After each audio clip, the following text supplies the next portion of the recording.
तुम ठीक तो हो ना? जमाल असीम के कहने पर हठात जो चाय के कप को पकड़े उसे खो रहा था एकदम चौंक पड़ा। जमाल असीम अब घर आ चुके थे और पहले से काफ़ी बेहतर थे, मगर अभी भी बेड रेस्ट पर थे।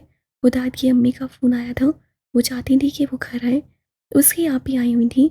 उदाद को खुशी हुई थी कि आप ही भी आई हैं, मगर वो रऊफ साहब की वजह से नहीं आना चाहता था। पर जब फ़ोन ही पर रमशा के अब्बू का आया तो वो हाँ कहने पर मजबूर हो गया। वो काफ़ी बदले हुए मालूम हो रहे थे। शायद उन्होंने हालात को वक्त पे छोड़ दिया था कि वक्त ही सबसे बड़ा मरहम है। घर आया तो सब बड़े ही खुशी और प्यार से उसे मिले। लग ही नहीं रहा था कि वो उदाद से नाराज़ है। उदाद को समझ नहीं आ रही थी कि किस्मत उस पर एकदम से कैसे मेहरबान हो गई थी। मेहरबान कहाँ हुई थी अभी। रमशा की झलक आंखों के सामने ले रहा थी तो उसका पुरसुकून दिमाग तल्ख हो जाता। जमाल असीम इस वक्त सो रहे थे। अब जब वो जाने वाला था कि वो बाद में उनसे मिलाएगा, तो भाभी ने बताया कि वो उठ गए हैं और अकेले मिलने का कह रहे हैं। वो अब उनके कमरे में था, चाय का कप पकड़े उन्हें देख रहा था। जमाल आज़िम की आंखें बड़ी नरमी से उसे देख रही थी। मुझे क्या होना है भाई? ठीक तो हूँ। सबसे बढ़कर जिंदा हूँ। जिंदा हूं पर उससे हासा छोड़ दिया था, जैसे उसे अपने जिंदा होने की खुशी नहीं थी। जिंदगी में आकर उससे आखिर किया भी क्या था। अच्छा किया तुम आए। तुम्हारे बारे में ही सोच रहा था मैं, बल्कि कॉल भी करने वाला था।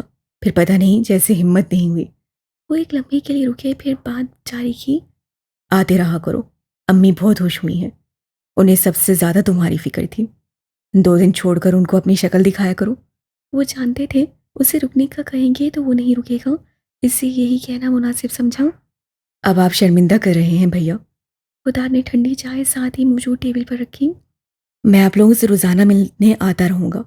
आपको डॉक्टर के पास चेकअप करवाने भी लेकर जाऊँगा। घर के जो भी काम है आप मुझसे कहिए। ये मेरा सब मेरा फ़र्ज़ है, मेरी ज़िम्मेदारी है। आप लोग हुक्म करें, दरख्वास्त नहीं।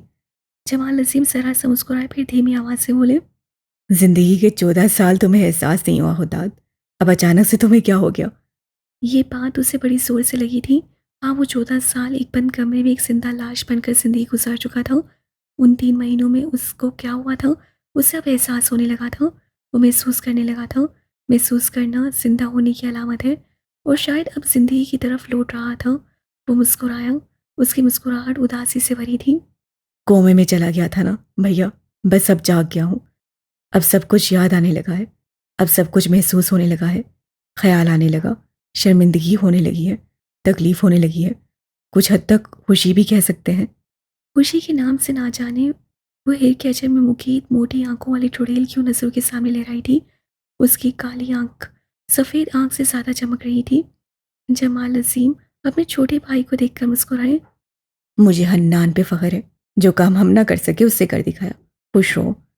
अब यहाँ रहोगे या अभी भी नाराज़ हो हमसे? उदार ने चौंक कर उनकी बात सुनी, फिर गहरा सांस लेते हुए अपनी लंबी घनी दाढ़ी पे हाथ फेरा। अभी नहीं भैया। अभी बहुत से काम करने हैं। और आपसे कहा था, जब तक रमशा को वापस न ले आऊं इस घर में कदम नहीं रखूंगा। जमाल अजीम बिल्कुल चुप होकर रह गए। अब भूल जाओ उसे हुदाद। उसे अल्लाह के हवाले कर दो और वापस आ जाओ। उदार ने उन्हें देखा, फिर टांग अपनी दूध से घुटने पर रखते हुए सर लहजे में कहा। आप भूल सकते हैं भैया, मगर मैं मिशी को नहीं भूल सकता। वो मेरी भांजी है।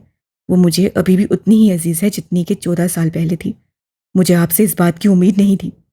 वो ज़रा सख्त हो गया था, मगर उसे जमाल अजीम की बात अच्छी नहीं लगी थी। जितनी उनकी मजबूत शख्सियत थी, बात उतनी ही बेबसी वाली की थी। हुदाद, जो 3 महीने में न मिल सकी, वो अब कहाँ मिलेगी? मिल जाते हैं भैया, अगर लगन सच्ची और इरादे मजबूत हों तो। है। आप आराम करें, अपना ख्याल रखिएगा। मैं आता रहूँगा। मजबूती से कहकर वो उठ पड़ा। जमाल अजीम ने सर अस्वात में हिलाया। तुम भी अपना ख्याल रखना और ज़रा हुलिया तो दुरुस्त कर लो। मेरे से भी बड़े लग रहे हो।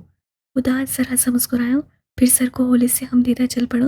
बाहर आकर उससे देखा शरीना उससे कॉल कर रही थी। कुछ सोचकर हुदाद ने फ़ोन उठा लिया कि कोई ज़रूरी काम ही होगा। रस्मी सलाम दुआ के बाद घबराई हुई शरीना ने एकदम आदात से कहा, "उम्म, अगर आपको इतराज़ ना हो तो हम कल मिल सकते हैं। मुझे आपसे ज़रूरी बात करनी थी।" हुदाद को लगा वो पेशेंट के हवाले से बात करनी होगी। जी ज़रूर, मगर कल कल तो। अगर आप मसरूफ़ हैं तो हम परसों भी मिल सकते हैं, या जब आप फ्री हों। नहीं, कोई मसला नहीं। बस मुझे थोड़ा सा टाइम दे दें। मैं रात को आपको कंफर्म करके बताता हूँ। वो पुरसोच अंदाज से कहता सामने लगी अपनी फैमिली फ़ोटो को देखने लगा। ओके, नो प्रॉब्लम, आप बेशक आराम से बता दीजिएगा। ओके, अल्लाह हाफिज़। फ़ोन रखकर वो अपनी पुरानी तस्वीर को देखने लगा, फिर सर झटक कर चल पड़ा। खुदा मुझे फ़ोन ही कर लेते, पूछ ही लेते मैं कब तक आऊँगी। पागल, वो लगते क्या हैं तुम्हारे जो तुम्हें फ़ोन करते? हाँ, लैब का ही पूछ लेते। आखिर को आखिरी प्रैक्टिकल करवाने का वादा किया था। तुम भी ना वक्त, अभी तो बहुत टाइम है। वैसे भी तुमने रात को वापस चले जाना है, पूछ लेगा। ज़रूर वो शरीना मैडम में ही गुम हुए होंगे। बख्तावर, बख्तावर। रमशा ने जब बख्तावर का बाजू पकड़कर उसे हल्का सा झंझोड़ा, तब जाकर बख्तावर चौंक उठी। सर दबा उसे देखने के बाद रमशा बोली, कहाँ गुम हो चंदा, कब से बुला रही हूँ। सिकंदर हनान से बात करते करते बख्तावर को देखने लगा। वो सारे छत पर ही थे और अभी अभी उन्होंने खाना खाकर मीठे से लुफ्तंदोज हो रहे थे कि बख्तावर एकदम ख्यालों में चली गई। वो यहाँ मौजूद होकर भी यहाँ नहीं थी। सबसे ज़्यादा एहसास भी सिकंदर को ही हुआ था। हाँ बख्तावर, तुम्हें एक न्यूज़ बतानी थी। तुम्हारी तो खुशी की इंतहा नहीं होगी।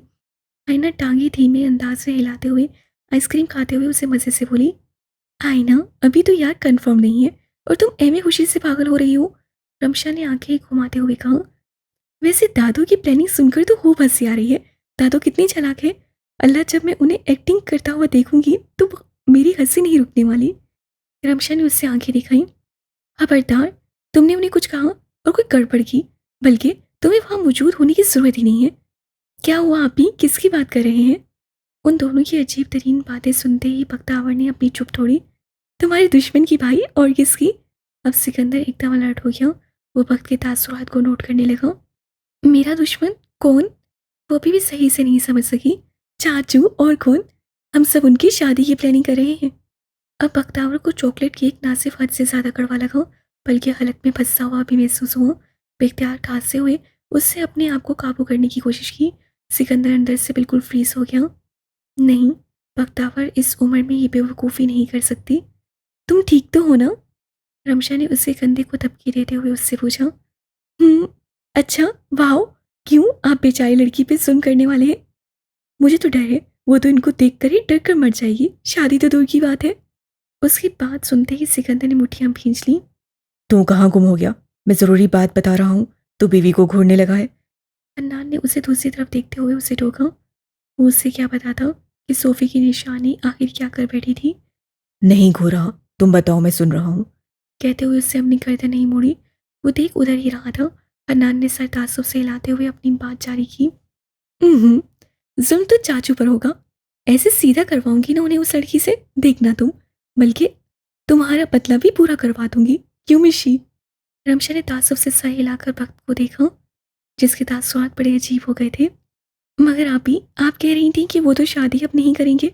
उन्हें अपनी मंगेतर ही नहीं भूली तो अब कैसे? उससे अपनी बात अधूरी छोड़ी। अरे यार, मंगनी हुई थी, मगर इतनी भी कोई पसंद नहीं थी कि उसके अलावा किसी से शादी ना करते। बस खुद को एक नाकाम और बेकार इंसान तस्वुर करने लगे थे। अपने आप को किसी के लिए इस काबिल नहीं समझते थे, इससे शादी नहीं की। वरना ऐसी कोई बात नहीं थी। है, अब जो हमारी दादू ने प्लान किया है, उससे तो वो लाइन पे आएंगे ना। 36 के हैं, अब शादी नहीं करेंगे तो कब करेंगे? 40 के बाद तो कोई उनको कोई लड़की देगा ही नहीं। कम से कम कवारी तो हरगिज सही। बख्तावर से मज़ीद सुनना मुश्किल हो गया। वो बैठना चाहती थी, उनके साथ शामिल होकर इस मामले में हंसी मजाक और शुगर लगाना चाहती थी, मगर वो नहीं कर सकती थी। वो दाद की शादी ये टॉपिक सुनना इतना अजीब क्यों लग रहा था? सबसे बढ़कर उसे तकलीफ क्यों हो रही थी? शादी के बारे में बात कर रहे हैं तो उनकी नज़र में लड़की भी होगी। लड़की होगी तो कम से कम वो नहीं होगी। वो हो ही नहीं सकती थी, क्योंकि उम्र के फ़र्क के साथ साथ बहुत सी चीज़ों का फ़र्क था। उस वक्त से वो कभी साथ नहीं हो सकते थे। सोचते हुए उसे अचानक से किसी आम लड़कियों की तरह रोना आने लगा, और वो किसी के सामने अपना दुख नहीं जाहिर करना चाहती थी। मगर सिकंदर, वो तो उसके दिल का हाल जान गया था। वो समझ गया था उसे ये बातें अच्छी नहीं लगी थी। मैं ज़रा अपना फ़ोन चार्ज कर रहा हूँ, थोड़ी देर में आती हूँ। बख्तावर आहिस्ते से कहते हुए उठ पड़ी, जबकि दोनों फिर से बातों में मसरूफ़ हो गई थी। जावेद उसी पल आया था और बख्तावर को तेज़ी से आते पाकर फ़ौरन साइड हुआ। बख्तावर ने उन्हें देखा, फिर तेज़ी से चलती वो नीचे की तरफ चल पड़ी। सिकंदर की नज़रें एकदम जावेद की तरफ गई थी, जो उसी के पास आ रहा था। दिमाग में पता नहीं क्यों ये बात सूझी थी। उसे बख्तावर को दुखी होने से बचाना था, उसे बेवकूफ़ी करने से पहले रुकना था। हन्नान, मेरे साथ ऑफिस चलो, और जावेद तुम भी। सिकंदर कहते हुए चल पड़ा था। जबकि हन्नान ने उसे और जावेद को हैरत से देखा था। फिर कुछ सोचकर उसके पीछे गया। मुझे ऐसे सबके सामने से नहीं उठना चाहिए था। किसी को शक हो जाता। शक क्यों होगा? सबको तो मैं बच्ची और काकी ही समझते हैं। मुझे गुस्सा क्यों आ रहा है? वो इसी वक्त क्योंकि तुम्हें खुदा से मोहब्बत है। उसके अंदर की आवाज़ से उसको 1 मिनट के लिए फ्रीज ही कर दिया। मोहब्बत? खुदा से मोहब्बत? मुझे मोहब्बत नहीं हो सकती। नहीं, नहीं। तो फिर तुम्हें रोना क्यों आ रहा है? बस इतना ज़्यादा टॉर्चर मत करना। उसके अंदर मेरा डर इतना फैला दो कि जब उसे मैं छोड़ दूँ तो कभी जुर्रत न करे मेरा नाम ले सके। वो जावेद से कहता हन्नान की तरफ मुड़ा जो उसे घूर रहा था। मैंने उसे हाथ नहीं लगाया हन्नान, थप्पड़ तक भी नहीं मारा। मुझे ऐसे क्यों देख रहे हो? तू डराता भी पता है कैसे है, दूसरे को टॉर्चर देकर। और ये दूसरे कौन है ये भी मैं अच्छी तरह से जानता हूँ। जावेद ने सिकंदर को देखा, फिर हन्नान को। हन्नान ने गला खंगार कर कहा। किसकी शामत आई है? सिकंदर ने आंखें घुमाई और जावेद को देखा जो सिकंदर को देखकर इजाज़त चाह रहा था। सिकंदर ने सर अस्वाद में हिलाया। वो बात करने से पहले भी उसकी इजाज़त लेता था। मैं और उनके दोस्त से कुछ लड़कों ने बदतमीजी की थी तो उन्हें सर उठवाकर यहाँ लाहौर ले आए। वाह, सिकंदर की बदमाशी अब कराची में भी फैलने लगी है। हन्नान तंज करने से वहां से आया। तुम कभी नहीं समझोगे क्योंकि तुम इस एजाब से नहीं गुजरे। सिकंदर तेज लहजे में बोला। सिकंदर, ये बात मत किया करो प्लीज। लेकिन किसी को सबक सिखाने का भी तरीका होता है। तुम कानून को अपने हाथों में क्यों लेते हो? हन्नान कुर्सी पे सीधे होते हुए उसे देखने दे रखा। क्योंकि ये मेरा पसंदीदा काम है। बस जावेद, वो जहांगीर का मसला रुका हुआ था। वो अब मजाक उड़ाने वाले मैसेज भेज रहा है। कहता है मैंने क्लब भी बंद कर दिया मगर उसका मसला हल न कर सका। शादी के बाद बिल्ली बन चुका हूँ। अब बताता हूँ बिल्ली मुंह भी बड़ा जोर से नोचती है। या अल्लाह मुझे सब्र दे। हन्नान बड़बड़ाकर उसे देखने लगा। जावेद सा हिलाकर फाइल टेबल से लेते हुए चल पड़ा। खुदा, शादी से तौबा करते हैं। एक तो उनका हुलिया ऐसा, सारे उन्हें पागल समझकर अपनी बेटी नहीं देंगे। जैसे वो उस दिन उन अंकल ने कहा था। पागल, दूसरा कोई लड़की उनका गुस्सा बर्दाश्त नहीं कर सकेगी। ये हुनर तो मुझ में है। मगर वो शरीना के साथ बहुत मिलने लगे हैं। कहीं उनसे। इस वक्त तो मैं अपना दिमाग बिल्कुल खराब नहीं करूंगी। उससे कहते हुए वो दरवाज़ा खोलकर बाहर आई और उसे सिकंदर के पास जाने का फैसला किया। वो अब घर जाएगी। हाँ, वो उस घर को अपना घर समझने लगी थी। अब यहाँ उसका दिल नहीं लग रहा था। घर जाकर वो हुदाद से शादी के हवाले से सवाल ज़रूर पूछेगी और उसे पता था हुदाद उसे तसल्ली बख्श जवाब देगा। वो नहीं करेगा किसी से शादी। वो दरवाजे के करीब आई तो एकदम उसे अपनी मामा की आवाज़ से रोक दिया। मैं एक बात सोच रहा था हन्नान। अन्नान ने कोई जवाब नहीं दिया। सुनना, बख्तावर के बारे में बात है। देखो सिकंदर, उसको अभी मेरे घर में रुकने दो। ये घर अभी भी किसी खतरे से कम नहीं है। वहाँ वो कम से कम पुरसुकून होकर अपने पेपर्स की तैयारी तो कर रही है, बजाय उसे तुम्हारे हवाले से टेंशन हो। ये वाली बात नहीं है, बख्तावर की शादी के हवाले से सोच रहा हूँ। अब बख्तावर बिल्कुल साकित होकर रह गई। शादी? दिमाग तो नहीं फिर गया तेरा? बच्ची है वो। अन्नान तो पहले शौक हुआ, फिर वो तेजी से बोला। इतनी भी बच्ची नहीं है, 18 साल की हो चुकी है। मत भूलो कि सोफ़ी इसी उम्र में माँ भी बन चुकी थी।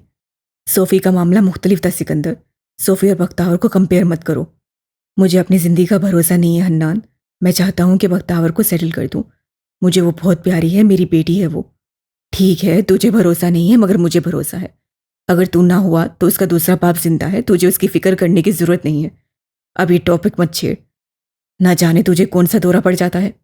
दौरा नहीं पड़ा, मैं संजीदा हूँ और मुझे लगता है जावेद बख्तावर के लिए बेहतरीन है। अब तो बख्तावर में हिम्मत नहीं हुई खड़े होने की।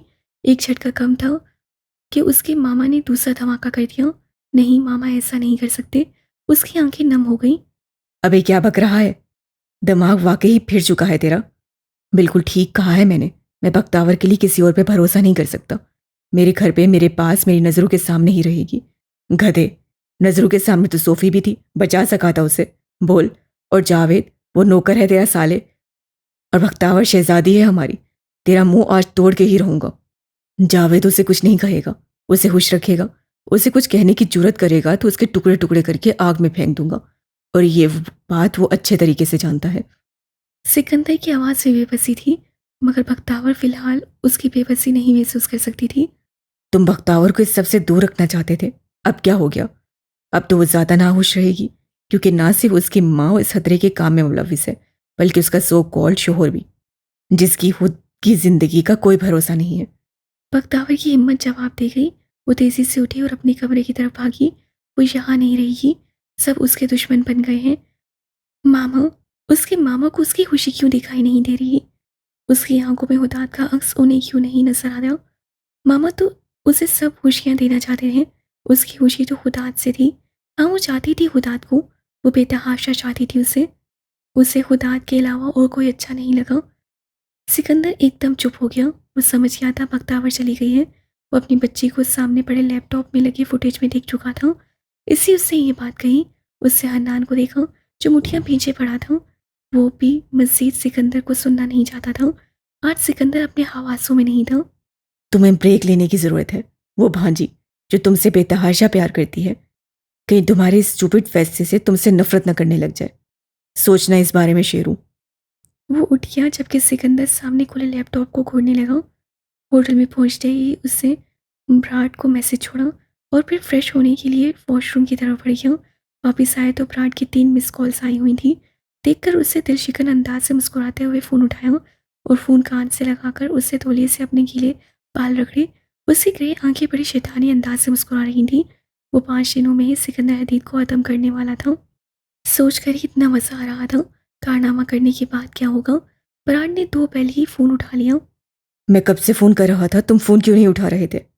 बिजी था ज़रा। तुम बताओ, तुमने फ़ोन क्यों किया? मैसेज छोड़ देना था। बस कहना था कोई गड़बड़ मत करना। वो बहुत शातिर आदमी है। ज़रा सी भी भनक उसे पड़ गई तो वो तुम्हारा रेशा रेशा अलग कर देगा। मैं यहाँ अपना हुलिया बदल के आया हूँ और इस्लामाबाद से फ़्लाइट लेकर यहाँ बाई रोड लाहौर आया हूँ। कोई शक नहीं होगा उसे। यहाँ के एक आदमी ने मेरी मदद की है। वो काबू को अच्छी तरह से जानता है। वो भी उसका दुश्मन है, मगर काबू को ये बात नहीं पता। उसके पास सिकंदर हदीद की हर खबर होती है। अभी भी कुछ मालूमात मुझे भेजी थी। देख लेना ये कोई उसकी चाल ना हो। एहतियात करना। और हाँ, अगर पकड़े जाए तो याद रहे, मेरा नाम मत लेना। मैं तुम्हारे लिए ज़रूर कुछ करूँगा। शार्प शूटर ब्राड की बात पे हंसा। वो मुझे जिंदा रहने देगा तो ही तुम कुछ कर सकोगे। है, उसकी ये नौबत नहीं आएगी। अब रखो, कहीं ऐसा ना हो तुम्हारे फ़ोन से रिकॉर्डिंग ही ना हो रही हो। नहीं, ये मेरा प्राइवेट नंबर है, सिकंदर की फ़ोन से बहुत दूर है। खैर, एहतियात करना फिर भी ज़रूरी है। तुम जैसे अपना काम कर चुके हो तो मुझे मैसेज ज़रूर कर देना। ओके, ठीक है, अब रखता हूँ। कहते हुए वो पर्दा उठाकर लाहौर के मसरूफ शहर को देख कर मुस्कुराने लगा। ये शहर सिकंदर के शर से बहुत जल्द छुटकारा पाने लगा था। उसका पानी खत्म हो चुका था। घर वापस आई थी तो इतनी थकी हुई थी, वो भी रो रो कर सीधा किसी से बात किए बगैर कमरे में गई और सो गई। अब जब रात के पहर इस टाइम पे उसे शदीद प्यास लगी तो उससे देखा कि उसकी बोतल खाली थी। खाली बोतल को बेसारी से देखते हुए वो उठी और नीचे आई। नीचे नीम अंधेरा और पुरसरार खामोशी थी, मगर उसे इस वक्त डर नहीं लग रहा था। मामा से उससे वापसी भी कोई बात नहीं की थी। अलबत्ता सिकंदर उसे बड़े प्यार से कह रहा था कि उसकी खातिर रुक जाए, मगर वो क्यों रुकती? सिकंदर की बातें सुनने के बाद उसका दिल नहीं किया कि वो मजीद उस घर में रुकती। रमशा तो इसरार किए जा रही थी, थोड़ी सी दिल गिरफ्तार थी। कह रही थी कि बख्तावर तो बिल्कुल भूल ही गई। दुरायना का घर तो अजीज होकर रह गया है। जिस भी आयना ने उसे आंखें दिखाई थी, बख्तावर ने रमशा को प्यार से कहा कि वो मिलने आती रहेगी। दूसरी तरफ सिकंदर से उसे सीधे मुंह बात नहीं की। किसी ने ये बात महसूस नहीं की, मगर सिकंदर को बहुत तकलीफ हुई।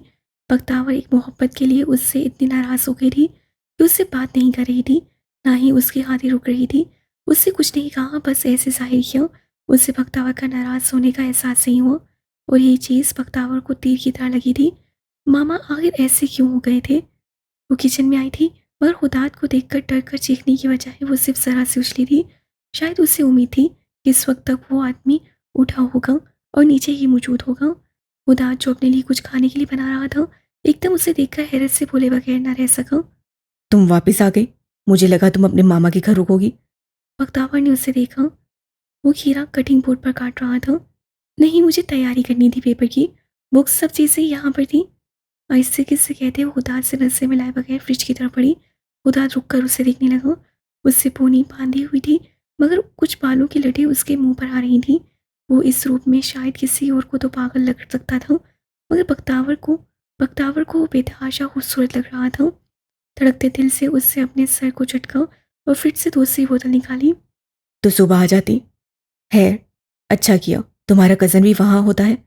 वो हादसे के बारे में पूछ रहा था। बख्तावर ने कुछ सोचकर मुड़कर उसे देखा और अपनी कटिंग में मसरूफ हो गया था। हाँ, वहाँ होते हैं। बल्कि आज मुझसे कह रहे थे कि मैं रुक जाती। आखिर को यहाँ पर क्या है? बड़ा मज़ा आया उनके साथ। इतना घुमाया फिराया, कसम से ज़रा भी डर और खौफ हो उनके साथ। सारी टेंशन परेशानी उस बंदे के साथ भूल जाती हूँ। आप भी होते काश, तो आपको पता चलता वो बुरी खबर नहीं है। अब खुदात के हाथ रुक गए। उसे सर उठाकर बख्तावर को देखा, फिर जबड़े भींच कर ज़्यादा गुस्से से खीरा काटने लगा। उससे कुछ नहीं कहा। बख्तावर को चिढ़ हुई। आप इस वक्त इतनी रात को क्या बना रहे हैं? खुदात ने उसकी बात का कोई जवाब नहीं दिया। आप बाहर से कुछ मंगवा लेते। अरे खाने में कुछ नहीं बना था। खामोशी। वो जानबूझकर शेल्फ की तरफ आई और उसके ने दूसरा ग्लास उठाया। मुझे मैसेज कर देते, मैं घर से आपके लिए खाना ले आती। अब वो उछली जब उदान ने गुस्से से कटिंग बोर्ड सिंक में फेंका। उससे बख्तावर को देखा, फिर आगे बढ़कर उसके करीब आया। इतने करीब कि बख्तावर फ्रिज के साथ लगी आंखों में खौफ सजाए उसे देखने लगी। तुम्हारी प्रॉब्लम क्या है? उससे झुककर सख्त लहजे में बख्तावर से पूछा। बख्तावर को समझ नहीं आई उससे हुआ क्या है। मेरी प्रॉब्लम? बोतल पे उससे गिरफ्त महसूस हो गई और हकलाते हुए उसे हदात को देखा जो बहुत खतरनाक लग रहा था। हाँ, तुम्हारी प्रॉब्लम। वो दहाड़ा। मैंने ऐसा क्या कहा है जो आप मुझ पर चिल्ला रहे हैं? कहा था ना मैंने, उस आदमी से दूर हो। तो क्यों दूर नहीं रही? अकेले गई थी ना उसके साथ। वो दहाड़ा। मैंने ऐसा क्या कहा जो आप मुझ पर चिल्ला रहे हैं? कहा था ना मैंने, उस आदमी से दूर हो। तो क्यों नहीं रही? अकेले गई थी ना उसके साथ घूमने। बोलो। हाँ, मैं जाती रहती हूँ, आपको इतना। उसकी बात हदात ने काटी और उसका बाजू पकड़कर उससे करीब करते हुए खतरनाक लहजे में कहा। बख्तावर आलम, तुम्हारी ज़ुबान काट दूंगा अगर तुमने उसकी डिफेंस में कोई भी बात कही। सुबह तुम्हारी जान खतरे में थी। मैं तुम्हारी हिफाजत के लिए तुम्हारे घर छोड़ कर आया था और तुम उसी के साथ घूमने फिरने निकल गई। वाई? बख्त को अपने बाजू में दखली हुई। हदात, आप मुझे तकलीफ दे रहे हैं। उसे कमज़ोर आवाज़ में कहा। हदात तलखी से हंसा। हाँ, मैं तो सबको तकलीफ देता हूँ। मुझे किसी की फिक्र करनी ही नहीं चाहिए। आज भी यहाँ क्यों आई हो? जाती ना उसके पास जो तुम्हारा हमदर्द है। तो आप नहीं हैं मेरे हमदर्द? अपना रवैया देखते भी हैं कैसा है? ज़रा भी आप में इंसानियत हो। छोड़े मेरा बाजू। वो नम आंखों से उसे देखते हुए बोली। कम से कम मैं बाकी दुनिया की तरह हैवान नहीं हूँ। तुम बहुत भोली हो बख्तावर। तुम्हारी बात सुनकर दिल करता है तुम्हारा गला घोंट दूं। आइंदा तुम उस लड़के से बात नहीं करोगी, ना ही उससे मिलोगी और ना ही उसके साथ अकेले कहीं जाओगी, समझी? बख्तावर का बाजू छोड़कर उंगली उठाते हुए उसे वार्निंग दी। बख्तावर को पहले ही सुबह से गुस्सा चढ़ा हुआ था। उसकी बात पे मज़ीद तहश आया। आप मेरे कुछ नहीं लगते खुदा अजीम। ये हुक्म किसी और पे चलाइएगा। हर कोई मेरी ज़िंदगी का मालिक बना हुआ है। मैं क्या चाहती हूँ किसी को इससे कोई लेना देना नहीं। बस अपनी डोमिनेंस सिखानी है। I am truly fed up. वो थकी आवाज़ में, तकरीबन दबी आवाज़ में चीखी। मैं भी तंग आ चुका हूँ तुम्हारे टेंट्रम से। जो बोलना है बोलो, मैं सब कुछ बर्दाश्त कर सकता हूँ, मगर ये सब नहीं। अगर इस सब के लिए मुझे तुम्हारी जान भी लेनी पड़ी ना वक्त, तो मैं ले लूँगा। उफ। हुदाद की सफ़ेद आंख भी इस वक्त गुस्से से लाल हो गई थी। बख्तावर तो ठंडी पड़ गई। उसे लग रहा था अभी ये हुदाद उससे लगा जाएगा, मगर उसने ऐसा कुछ नहीं किया और मज़ीद कुछ कहे बिना चल पड़ा। उसे अपनी खिड़की पे दस्तक सी महसूस हुई।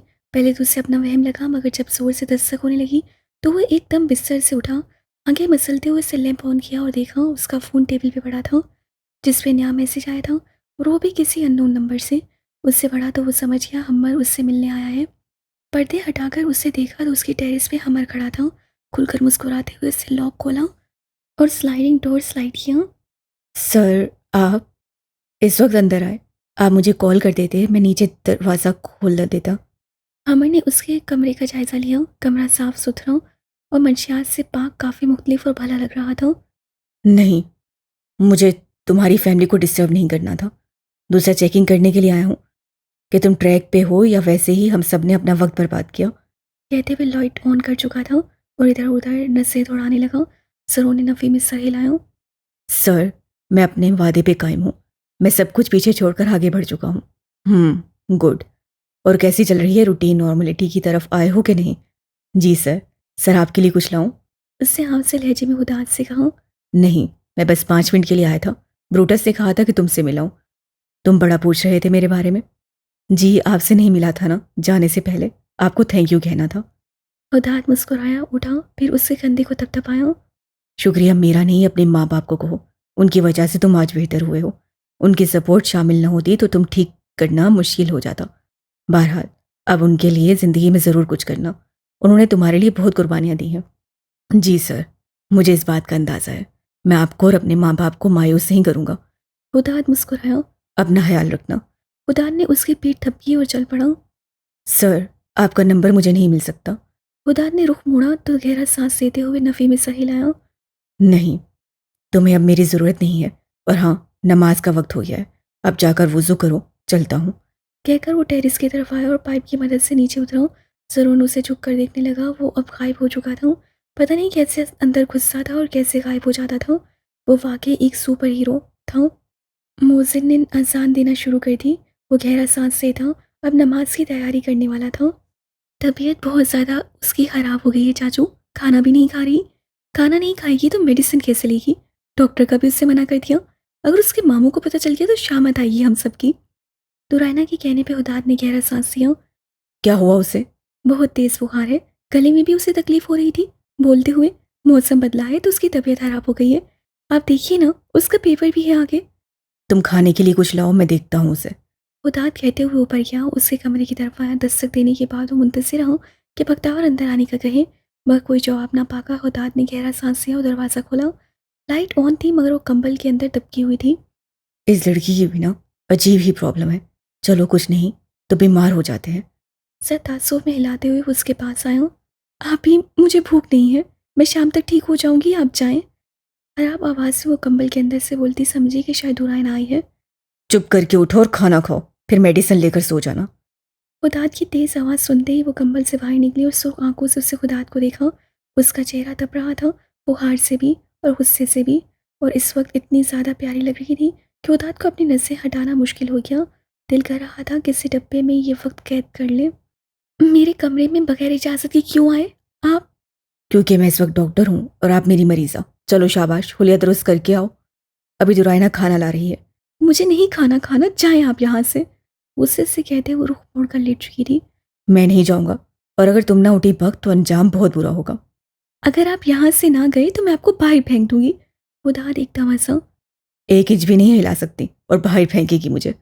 बख्तावर ने कुशन उठाकर अपने कानों पर रख दिया और दुरायना के इंतजार में थी कि वो आए और हुदाद को यहाँ से भेजे। हुदाद ने उससे कुशन खींचा। उठो शाबाश, वरना मज़ीद तबीयत खराब हो जाएगी। उससे अब की बार नरमी से वक्त से कहा, मैं मज़ीद बीमार हूँ या मर जाऊँ, आपको इससे कोई फ़र्क नहीं पड़ना चाहिए। मैं इमोशनल ड्रामे में बिल्कुल नहीं आने वाला। बख्त, मैं बड़े प्यार से कह रहा हूँ। उससे कंबल खींचा तो बख्त ने जोर से पकड़कर उससे रोका। आप और प्यार, आपको तो बस धमकी देना आती है। जाए यहाँ से, वरना मैं आपको गंजा कर दूंगी। ठीक है, फिर इंजेक्शन के लिए तैयार रहना, और मैं प्यार से नहीं बड़े ज़ोर से लगाऊंगा। अब तो बख्त तेज़ी से उठकर उसे देखने लगी थी।